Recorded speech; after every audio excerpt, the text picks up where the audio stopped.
Employees at a recruitment agency in Swindon are going to be awarded 4 extra days of holiday a year if they are non-smokers. Now, the managing director introduced this policy by rewarding staff who stay at their desks while some of their colleagues may be nipping out for fag breaks, even though he's a smoker himself, OK? So he says if you add up all the little 10-minute fag breaks here and there, it adds up to quite a lot of time. And why should those people that don't smoke, who are sitting carrying on with their work, you know, have to let these people go off and have breaks? Well, when we discussed this morning, my initial reaction was like, yes, I completely agree. And like Bethany, she says, I believe people who take time out of their working day to smoke should have it deducted from their breaks and holiday allowances. And I was like, yeah, I completely agree. You know, always popping out 5 minutes having a fag. And then I thought, hold on a minute. I've worked in a corporation, I've worked in offices.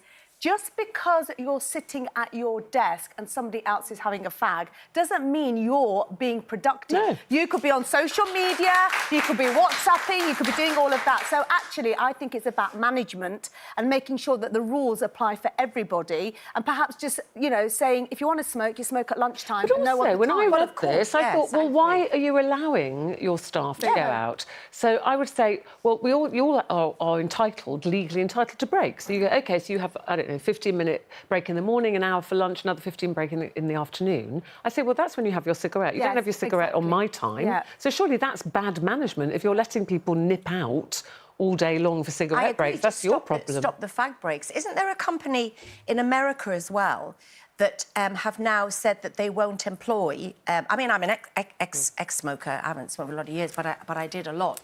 There's a company in America that has stopped employing people. They say they won't employ people because of health reasons who smoke, which I understand, but therefore, what about the people who drink a lot?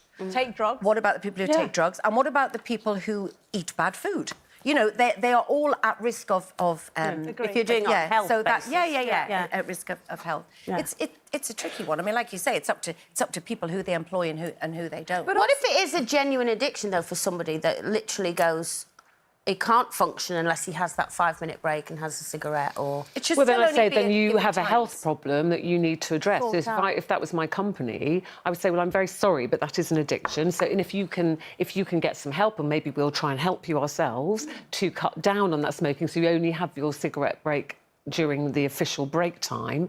But otherwise, if you can't do that, then I'm afraid you can't work for me. But I think it is also down to management, as you said, because if you are going out to smoke and you need that 15 minutes or whatever, as long as the smoker says, look, I know I've taken this time out of the day, I'm going to make it up later on in the day in my own time. Yeah, as long as the work gets done, I just think that's the really important part of an office. But you feel that people should be... An interesting point that you said once is that you feel that people should be rewarded for looking after their health, whether that's not smoking, not drinking. I mean, within the workplace, that would be difficult. But I think that you should get, because you've looked after yourself so well, you shouldn't have to wait for a doctor's appointment. You should go straight to the top of the class. Because I don't go to I like the what doctors, Rachel... Because I don't go to the Rachel doctor's says. Yeah. Rachel says, what if someone does smoke but chooses not to do so while at work? Are they classed as a non-smoker and also allowed the extra day's holiday? That's right. Yeah. Well, we always love to ask you, should non-smokers get extra holiday? 73% of you said yes. That's a good idea. Good incentive to give up smoking. It might be an incentive. Why don't you three pop off for a holiday?